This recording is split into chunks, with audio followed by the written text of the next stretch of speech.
All right, welcome back for another visual that I'm releasing about cost of delay, or rather what is cost of delay.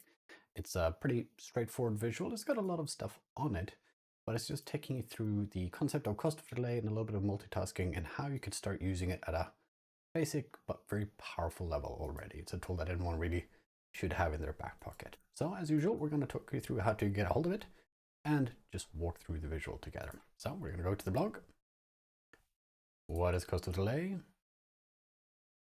It's a pretty straightforward idea. It's one of the most useful tools you can have as a business and or change agent.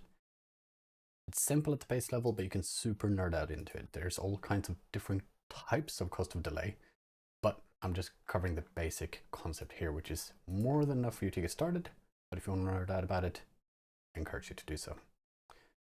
As always, you are free to use, share, and or ignore this to your heart's content. And if you find it helpful, or if you find it terrible even, let me know. I'd love to hear from you, either so I can know to do more of this or what to change to make it better in the future. And with that, let's do the usual. Let's download this right here. There we go. Got the download link. Click the image and we are off. So what is cost of delay? Cost of delay is a tool for calculating and visualizing the potential opportunity cost of taking one action over another. So for this visual, this example, we're going to meet the product owner. She's got two items, A and B, in her product backlog that she wants to deliver. She's got worked with her team to estimate their value and effort. The effort of both is 1 week's worth of work, and the value is 10 and 20. 10 for A and 20 for B. So let's follow the conventional wisdom of the sooner you start, the sooner you finish. So let's start both A and B together. They both take 1 week, so of course it takes 2 weeks to finish both of them. So after 2 weeks time, we deliver both and we get that $30 of value, the 10 plus 20. Now let's try doing A first and then B and see what happens. So we know A is worth 10 and B is worth 20. So after 1 week, we deliver $10, and another week we keep getting 10 because it's every week we get that value.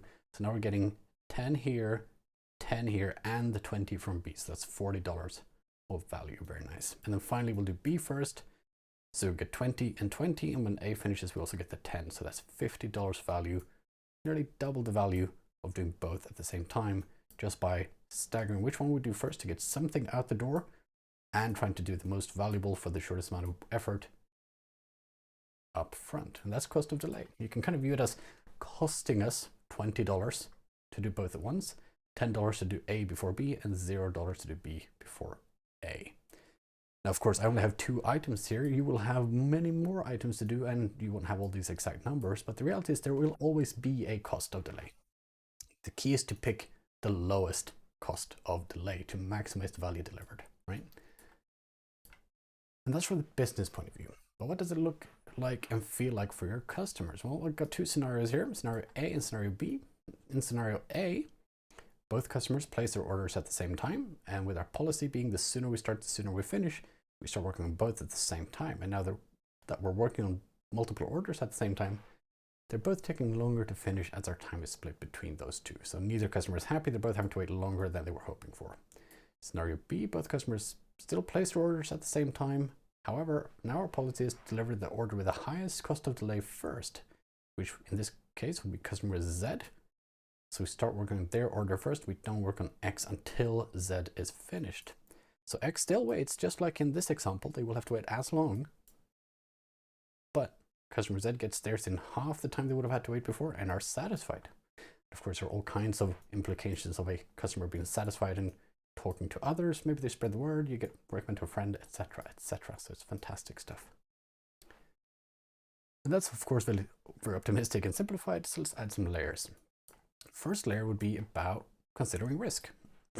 So the product owner is concerned about risk, right? Which makes sense. She understands that delivering value inevitably comes at a cost, or if you put it differently, it comes with financial risk, right? Any invested money that does not pay off is risk until that value is indeed validated.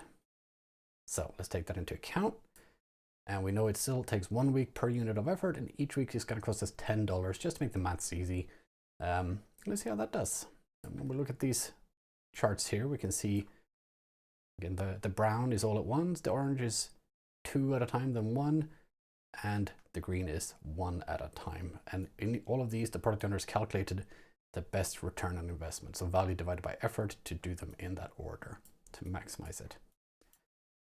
What we can see here is highlighted in blue is the financial risk you have to take on before you can validate the value. You validate, of course, by releasing. And it's a pretty rough image, right? In fact, the brown line, once we take into account cost of development, they don't even break even by the 9th sprint or the 9th week. And maybe, you know, we continue and they eventually do break even, but, you know, by the time they've not even broken even, you've had multiple you've almost had a 2-for-1 return on investment for the 2 at a time, and more than a 2-for-1 return on investment for the 1 at a time. That's a pretty big difference. And I don't know about you, but less risk is more better in my book. So the sooner I can get out of this painful risk field, the happier I am. But there are more layers to add. So let's go to the next layer up. And that's actually considering multitasking. So far we've shown some of the impact of multitasking by trying to visualize the impact of cost delay. It's very hard to separate the two because they're intrinsically linked, right? Once you start considering cost of delay, you do make sure you focus on some things so you get them done sooner. But we've not actually counted for the actual cost of multitasking, which is context switching. And the studies show that for every additional thing past 1 that you do, you lose about 20% of your time to context switching. It's non-productive time, non-value added time, it's just lost. So let's take that into account. So we've got a product backlog now with 4 items, P, Q, R, and S. Again, the product owner has figured out the value and effort. They've got that beautiful insight that we don't in this, or that we don't have in reality, because this is a, visual. And they work them in that order. So again, we've got 3 rounds of all at once. 4 is the WIP, so 4 items being worked on at the same time. 2 at a time, and then 1 at a time, with the orange line and green line respectively. And for each additional thing we work on, that reduces our productive time by 20%. So that's pretty scary, right? And again, when we look at it in action, the difference is even starker, right? Again, massive difference here once we take into account the impact of multitasking. Now this time, for this example, they just broke even. Right? We're still assuming that each week costs us $10 to do, right? And it's funny because I actually managed to deliver all of the work sooner by doing them 1 at a time. So all of the work was actually done sooner when we did them 1 at a time than when we tried to do all of them at the same time. So not only did we deliver more value in total in that time period, but we actually got everything done sooner, right? There's one more to consider as part of this visual, which is that it's easy to do it if we have all the numbers in front of us, right? You just put them into a calculator and you have your answer, right? Value divided by effort, that's the cost of delay, should you have those magic numbers. But if you're like me, or pretty much any business in the world ever, when we're trying to solve complex problems, we're working with uncertainty, right? So again, let's run this example again. And I've had the numbers here for your benefit in case you want to run this and see it for yourself.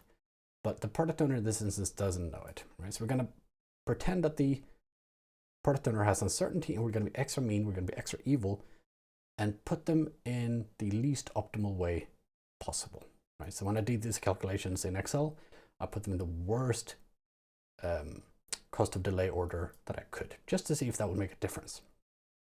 We're still taking into account that there's a cost of 10 per sprint, and we're taking into account the cost of multitasking as well. So surely this will break it, right? And no, once again,